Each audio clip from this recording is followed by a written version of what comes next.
नमस्कार, the Naveen Purohit show में आपका स्वागत है। मैं हूं आपके साथ नवीन पुरोहित और आज हमारे साथ स्टूडियो में चर्चा करने के लिए मौजूद हैं राधा सिंह जी, जो पंचायत एवं ग्रामीण विकास राज्य मंत्री हैं, मध्य प्रदेश सरकार का एक अभिन्न हिस्सा हैं और जो भारतीय जनता पार्टी नारी सशक्तिकरण की बात करती है उसका जीवंत प्रतीक हैं। तो उनसे तमाम पहलुओं पर चर्चा करेंगे। राधा जी, आपका IND24 में बहुत बहुत स्वागत है। धन्यवाद भैया। राधा जी, सवाल ग्रामीण विकास का ही है। हम ग्रामीण विकास की जगह शहरीकरण की अंधी दौड़ में उलझ गए।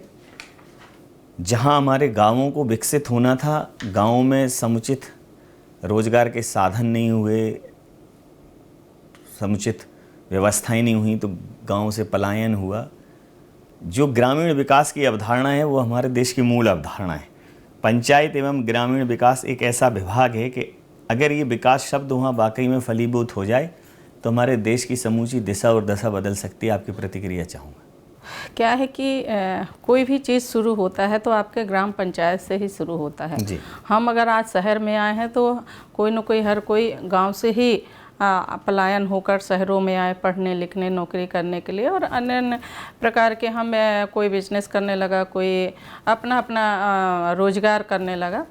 और जहाँ तक बात रही हमारी पंचायत विभाग के, तो गाँवों से आप देखते होंगे कि जो नवयुवक रोजगार वो लड़के हैं, वो रोजगार अगर आपके क्षेत्र में गांव में नहीं मिलता है तो वो कहीं ना कहीं अपना पलायन करने जाएंगे। जैसे मैं बता दूं एक मिनट के लिए कि मेरा ज़िला पड़ता है सिंगरौली ज़िला। मेरा एकदम बॉर्डर, मेरा विधानसभा जो है वो चितरंगी विधानसभा है।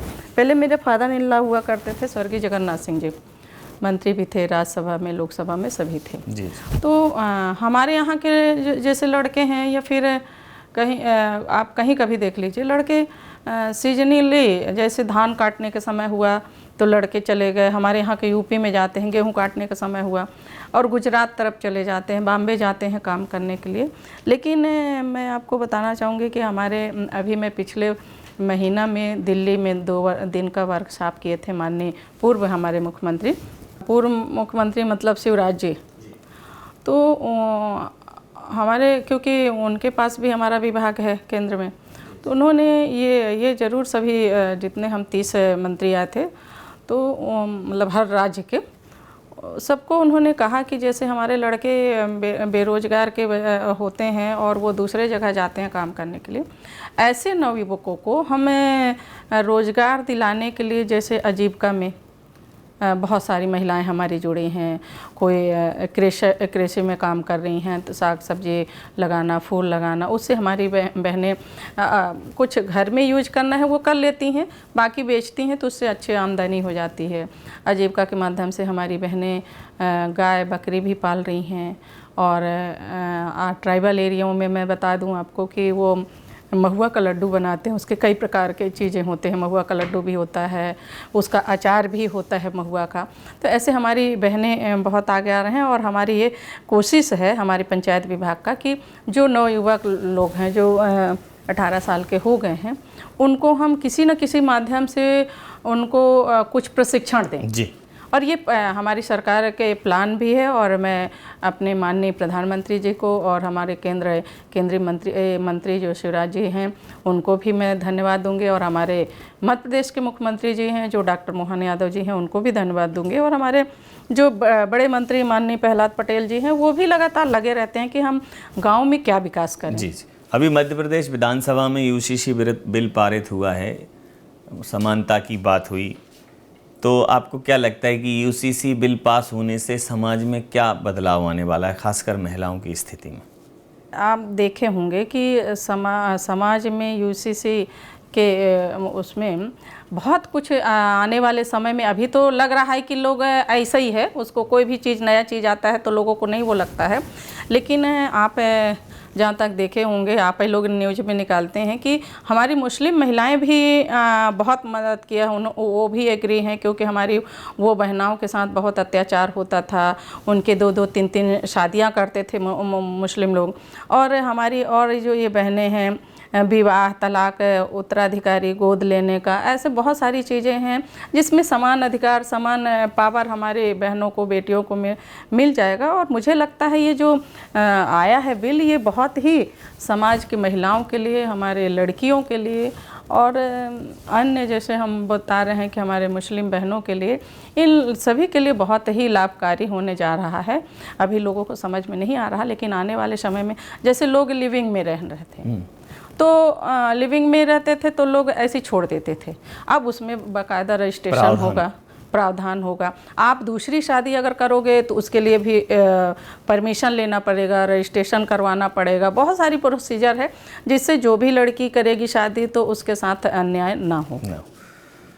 बहरहाल, चूंकि आप राजनीतिक पृष्ठभूमि से तो थी, लेकिन कभी खुद बहुत राजनीति में सक्रिय नहीं थी। एक लंबे 1 दशक तक करीब आपने बतौर अध्यापिका पढ़ाया है, तो पढ़ाते पढ़ाते शिक्षक का राजनीति में आना मतलब ये एक दुर्लभ संयोग ही है। तो बना कैसे ये, कैसे मन हो गया? एक्चुअली मेरे फादर इन मिनिस्टर थे यहाँ मध्य प्रदेश में, ये ट्राइबल के जी, और मैं शिक्षिका थी, यही B11 जो बंगला था उसमें रहती थी।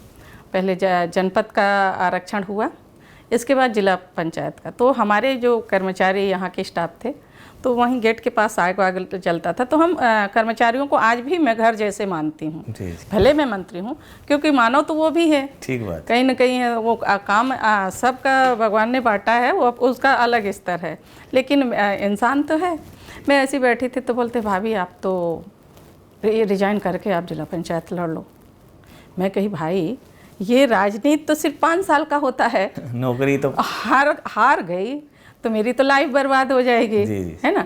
हालांकि मेरे मिस्टर डॉक्टर थे, वो उन्होंने भी फिर बाद में रिजाइन दे दिया था, और यानी वो भी 10 साल नौकरी की है, 10 साल मैं भी की। 98 में मैंने ज्वाइन किया था और 2009-10 में मतलब मैं रिजाइन की, और 10 वाली चुनाव में मैं जिला पंचायत के मेंबर हुई और अच्छे मतों से जीती। और ये भी नहीं कि मेरे फादर इन लॉ मिनिस्टर थे तो कहीं प्रचार करने जाएं या कहीं जाके बैठे, ऐसा नहीं था। उनका ये कहना है कि ये कहना था कि तुम लोग अगर राजनीति में आए हो तो तुम ही जाओ मैदान, अपने बलबूते पे जाओ, क्योंकि ये पंचायत के चुनाव में मुझे जाना उचित नहीं दिखता है। मैं बढ़िया लगातार, क्योंकि गाँव, हालांकि शहर में पढ़ी थी लेकिन गांव का सब रंग ढंग, और फिर गांव में जाके शादी भी हो गई तो हम तो वहाँ जहाँ जिसके पास गए, कहीं गांव में गए, अरे दीदी आपके यहाँ तो बढ़िया भाटा लगा हुआ है, हमें भी दे देना, लेकिन वोट भी ज़रूर देना। ऐसे मतलब मिला के जो राजनीति के वो होता है, तो हम सबसे, और मैंने पहली बार में अच्छा मतलब प्रयास किया और जीत भी गई।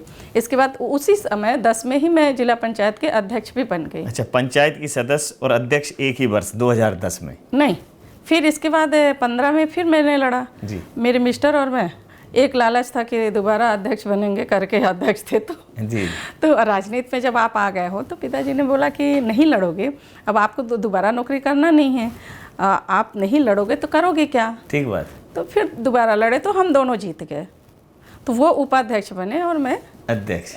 नहीं, मैं मेंबर बस रही। अच्छा, कुछ तो एक डॉक्टर और एक मास्टर है, फिर एक उपाध्यक्ष और एक अध्यक्ष, अच्छा चल रहा है मतलब। तो जनता ने क्यों एक्सेप्ट किया? क्या है कि आप किसी भी क्षेत्र में करिए काम, आप जैसे आपके स्टूडियो में बहुत सारे कर्मचारी हैं जी। आप अपने कर्मचारियों को कैसे काम लेना है, डांटना भी है, बिगड़ना भी है, फिर उनसे काम भी लेना, कोई गलती करे।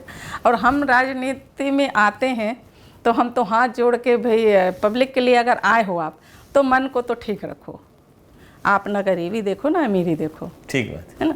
मुझे लगता है कि हमें गरीबों के प्रति जो हमारी सरकार, हमारे प्रधानमंत्री जी इतना कर रहे हैं, और हमारे मुख्यमंत्री जी भी गरीबों के प्रति इतना मतलब तटस्थ रहते हैं, तो मुझे लगता है कि हमें तो अच्छे से लोगों से व्यवहार करना चाहिए जब आप राजनीति में आ जाते हो तो। और लोगों के साथ अच्छा व्यवहार करो, काम होना ना होना अलग बात है, लेकिन अगर कोई आता है, जैसे आप डॉक्टर के पास जाते हो, उदाहरण दे रही हूँ, अगर डॉक्टर सिर्फ लिखते बस रहता है, सुनता भी नहीं है, तो आपको बहुत बुरा लगता है, अरे हम डॉक्टर के पास, हाँ डॉक्टर के पास गए और ये अच्छे से सुन नहीं रहे हैं, तो चिढ़ लगता है। अब हम मान लीजिए मंत्री बन गए, आप विधायक बन गए और कोई आया है आपके दरवाजे में जिससे आप जीत के यहाँ विधानसभा तक पहुँचे हो, अगर उससे मिलने के लिए अगर वो आया है, ठीक बात है, नहा धो रहे हो, कुछ भी कर रहे हो तो आपको टाइम लग रहा है, लेकिन बता दीजिए कि नहीं आप बैठो और लोगों से बोलो कि चाय वाय पिलाओ, हम आ रहे हैं।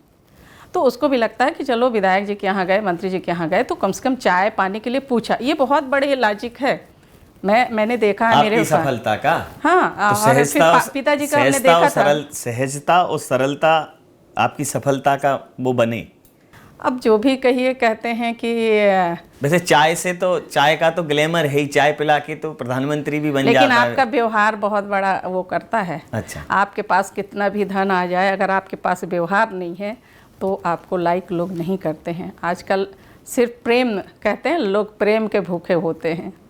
ठीक बात कहा आप। तो अगर मैं, जैसे आपने कहा कि आप अपने मातहतों से बहुत फेमिलियर होती हैं, बहुत अच्छा उनसे व्यवहार करती हैं, तो आपकी कैबिनेट के मुखिया हैं मुख्यमंत्री मोहन यादव जी और आपके कैबिनेट मंत्री हैं प्रहलाद पटेल जी, तो एक आपके सीनियर हैं और एक परिवार के मुखिया हैं, तो दोनों लोगों से कैसा मार्गदर्शन मिलता है? पहली बार विधायक हैं, पहली बार में ही मंत्री हैं। क्या है कि जो हमारे मेरे से जो कैबिनेट मंत्री हैं माननीय प्रहलाद जी, वो बापूजी के साथ काम किए हैं। जी जी। तो उनको तो सब बोलते हैं कि मतलब भाई साहब कि मंत्री जी, लेकिन मैं उनको चाचा जी बोलती हूँ। जी जी। कभी भी मैं उनको ये नहीं कि मंत्री जी कह के, एक आपका इसमें अपनत्व आता है। वो भी कहते हैं राधा क्या है, कभी नहीं मंत्री जी नहीं, राधा क्या है बेटा, ऐसे तो क्या होता है उसमें तो अपना तो होता ही है। हालांकि वो बहुत काम कर रहे हैं, पंचायतों में तमाम सामुदायिक भवन बनाए हैं, पंचायतों के भवन स्वीकृत किए हैं, आपका विभाग बहुत काम कर रहा है। बहुत अच्छा, क्योंकि देखिए वो भी केंद्र में मंत्री रहे हैं, पंचायत मंत्री भी रहे हैं। जी जी। और उन्हें मालूम है कि हमें, वो भी एक गांव के हैं, गांव में क्या क्या ज़रूरतें हैं लोगों को, किस किस स्टेप का क्या वो होना। वो जैसे मंत्री बने, हालांकि शुरू में आए तो उनको भी अजीब लगता रहा होगा, क्योंकि केंद्र में जो रहे हों, जो राशि देते रहे हों, अब हमें केंद्र से मांगना पड़े तो अकॉर्ड तो लगता रहा होगा। लेकिन उन्होंने इतना, जिस ढंग का मैं उनसे देखती हूँ, सीखती भी हूँ, अगर बाबूजी के बाद अगर मैं सीखती हूँ तो अपने बड़े मंत्री प्रहलाद पटेल जी से। और हमारे मुख्यमंत्री तो भाई बहनों के तो भाई है ही हैं। वो तो वो भी बहुत सहयोग। अच्छा, ऐसा तो नहीं है ये भाई मामा चाचा बन के आप लोग मामू बना देते हो जनता? ना ना ना ना, ना। क्या है कि मेरे लिए पहले वाले मामा बन गए थे, ये भैया बन गए, कोई चाचा क्या बन है गए। कि मेरा क्या है कि ये लोग सब सीनियर हैं, अब पिताजी के ज़माने के हैं। तो मुझे लगता है कि जो हम पहले शब्दों का वो करते थे वही आज आप चाहे मैं जिनको, हमारे अध्यक्ष हैं नरेंद्र तोमर जी हैं, उनको भी मैं चाचा बोलती हूँ। हमारे ये आपके विजय वर्गीय जी हैं माननीय, उनसे तो मैं हमेशा जाती हूँ तो सर झुका देती हूँ कि चाचा आशीर्वाद लेना है, तो वो मेरा हाथ खींच के अपने सर पे रख लेते हैं कि नहीं पहले लक्ष्मी का। तो मतलब ये क्या है, आपका अपना तो इन सब चीज़ों से बढ़ता है, और आपको कैसे काम लेना है अपने विवेक के पर। ये जैसे कार्यकर्ता को परिवार की तरह मानती है भारतीय जनता पार्टी, तो आपकी बातों से तो लग ही रहा है कि परिवार ही की तरह मानती होगी। लेकिन जो कांग्रेस कहती है कि भारतीय जनता पार्टी का वो तो कांग्रेसीकरण हो गया है, बहुत सारे कांग्रेस के लोग आ गए, तो जो बाहर के लोग आए उनसे पार्टी पे कुछ इफेक्ट पड़ रहा है क्या राधा जी? मुझे तो ऐसा नहीं लगा, 2-2.5 साल हुआ है जी। क्या है कि अगर देखिए कोई भी आपका अपना घर छोड़ के आ रहा है, दूसरे घर में आ रहा है, तो उसको अपना घर मानना पड़ेगा, उसके हिसाब से चलना पड़ेगा, वो अपने आप को ढाल लेता है। और अगर अकड़ के रहेगा नहीं मैं कांग्रेस में ऐसा था तो ऐसा मैं करता था वैसा, उसमें चलेंगे तो कोई आपको एक्सेप्ट नहीं करेगा। मुझे लगता है कि भारतीय जनता पार्टी एक बहुत बड़ी पार्टी है, और आप देख ही रहे हैं कई राज्यों में हमारी सरकार है, और कुछ ना कुछ तो है।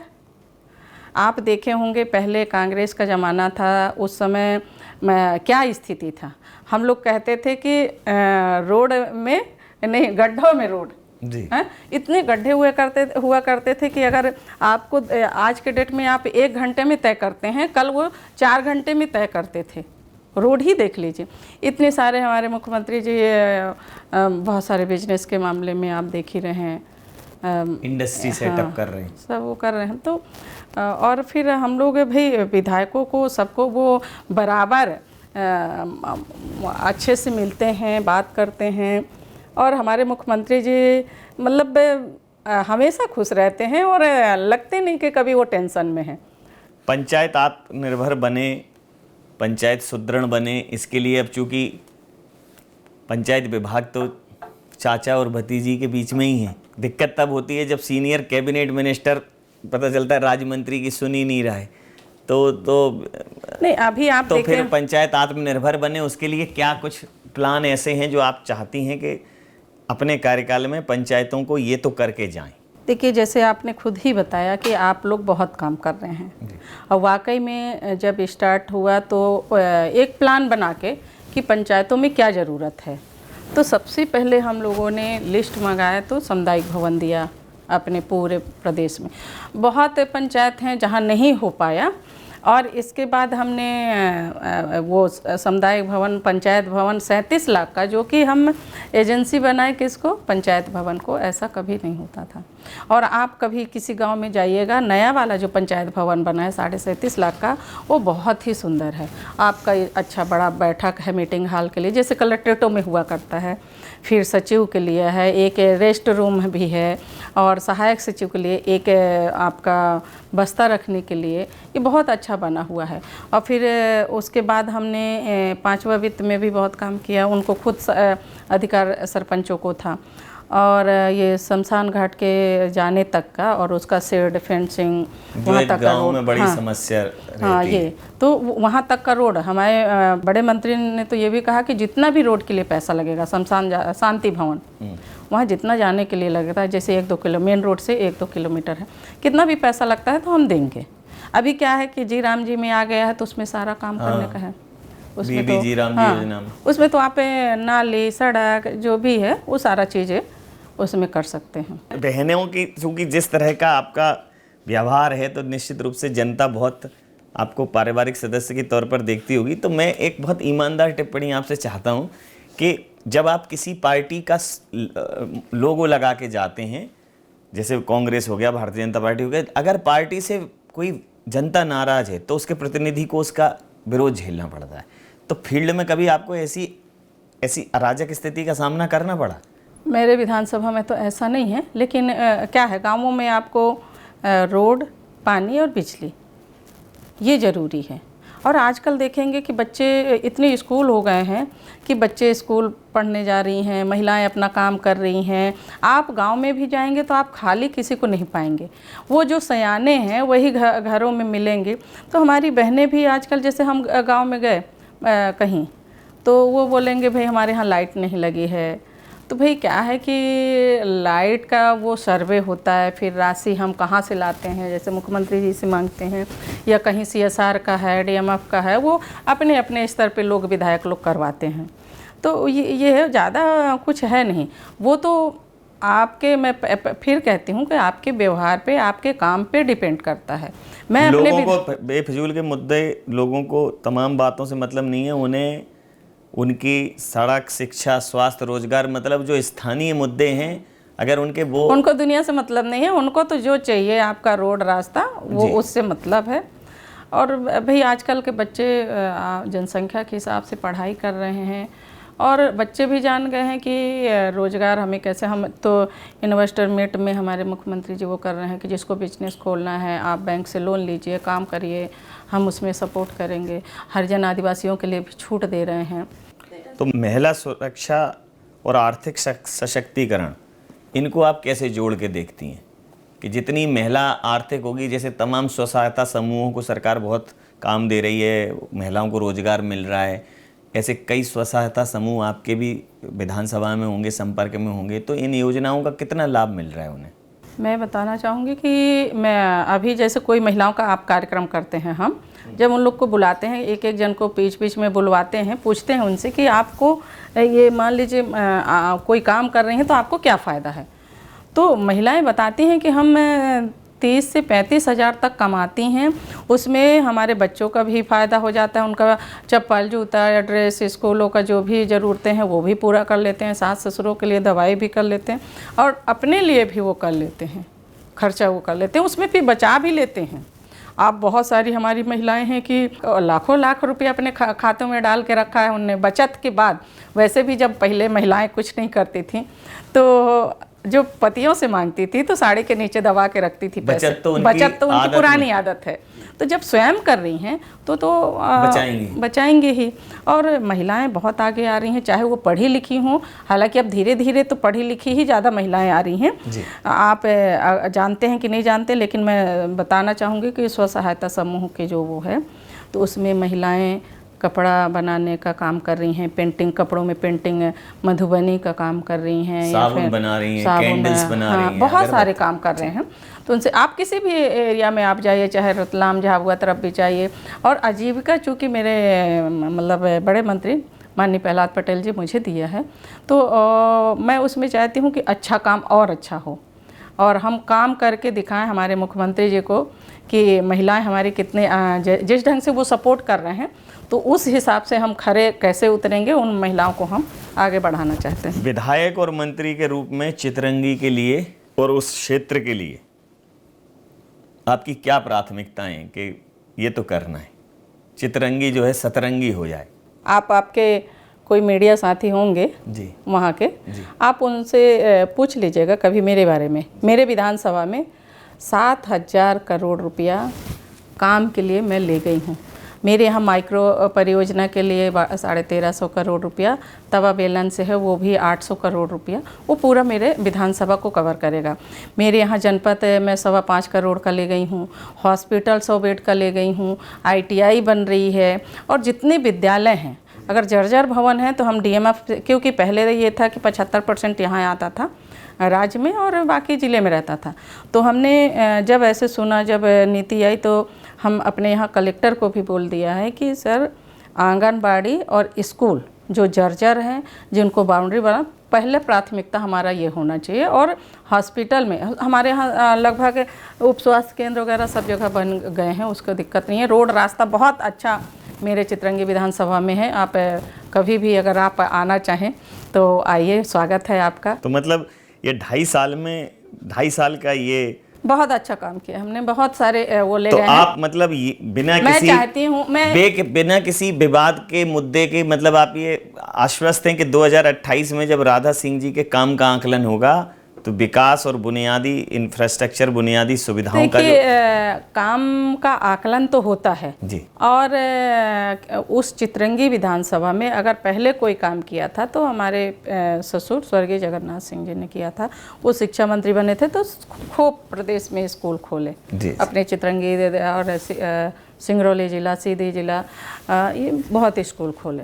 मुझे मौका मिला, मैंने अपने यहाँ पूरे सामुदायिक भवन बनवा दिया जी जी। 122 अब आपके रिकॉर्डेड हो जाएगा, लेकिन 126 पंचायत है, उसमें हम 122 सामुदायिक भवन हमने गाँवों में बनवा दिया है। तो बाकी मध्य प्रदेश को भी और बाकी जहाँ से जैसे राधा जी की कृपा दृष्टि मतलब चितरंगी के अलावा नहीं, श्योपुर, भिंड, मुरैना इधर भी सब जगह आप जैसे मांगे आई हैं, जैसे विधायक के मतलब लोगों ने दिए हैं। अपना किला तो मजबूत कर लिया, नहीं, तो अपना किला नहीं, विधानसभा तो ठीक है, लेकिन आप पूरी प्रदेश के मंत्री हैं। मेरे जिले में भी मैंने किया है, पूरे प्रदेश में हमारे बड़े मंत्री जी ने वो किया है। जहाँ जहाँ की मांगे आई थी, लोगों को ये लगा कि अरे ये शायद नहीं होगा जी, तो लोगों ने इतना इंटरेस्ट नहीं लिया। जब हमारे बड़े मंत्री जारी कर दिए सामुदायिक भवन, तब लोगों ने लाना शुरू कर दिया कि नहीं हमें भी चाहिए, हमें भी चाहिए। ऐसा हुआ है। तो 2028 में और 2029 में अंतिम प्रश्न, भारतीय जनता पार्टी की जीत को लेकर कितनी सुनिश्चित है, कितनी आश्वस्त हैं कि जीत होगी हमारे कामों के आधार पर? देखिए, मैं अपने आप में तो एकदम मजबूत हूँ, कॉन्फिडेंस रखती हूँ, क्योंकि जिस तरह से हमारे मुख्यमंत्री जी और हमारे विधायक लोग काम कर रहे हैं, उससे तो मुझे लगता है कि हम फिर सरकार हमारी बनेगी और हम बनाएंगे अच्छा, क्योंकि काम का आकलन होता है और हम काम कर रहे हैं तो उसमें हमको विश्वास है और हमारी सरकार ज़रूर बनेगी और आप सबका सहयोग रहेगा तो क्यों नहीं। तो बातों में कोई बात बिगड़ जाती है तो 1-2 लफ्ज़ ही बेगाना बना देते हैं, और बातों में कोई बात सवर जाती है तो 1-2 लफ्ज़ ही दीवाना बना देते हैं। काम होते हैं, होते रहेंगे। अन्य तमाम मुद्दे राजनीति के चलते हैं, चलते रहेंगे, लेकिन जनप्रतिनिधि अगर अपनी जनता से बहुत सहज और सरलता से जुड़ा है, जनता अपने जनप्रतिनिधि तक बहुत सहजता से पहुंच पाती है, तो फिर वो जनप्रतिनिधि जनता की आंख का तारा हो जाता है। और जनप्रतिनिधि अगर जनता के हितों के काम करने लगे, क्षेत्र में विकास की बात करने लगे, जब मुद्दा विवादास्पद न होकर रोटी, कपड़ा, मकान, शिक्षा, स्वास्थ्य, रोजगार और सड़क पर किसी जनप्रतिनिधि के लिए अहम हो जाए, तो समझिए वो सही दिशा में काम कर रहा है। तो मध्य प्रदेश की पंचायत एवं ग्रामीण विकास राज्य मंत्री राधा सिंह जी का ये कहना है कि पूरे मध्य प्रदेश को विकास के मामले में बरसाना बना देंगे। तो राधा जी बहुत धन्यवाद, बहुत आभार, हमारे साथ इतना समय साझा करने के लिए आपका बहुत आभार।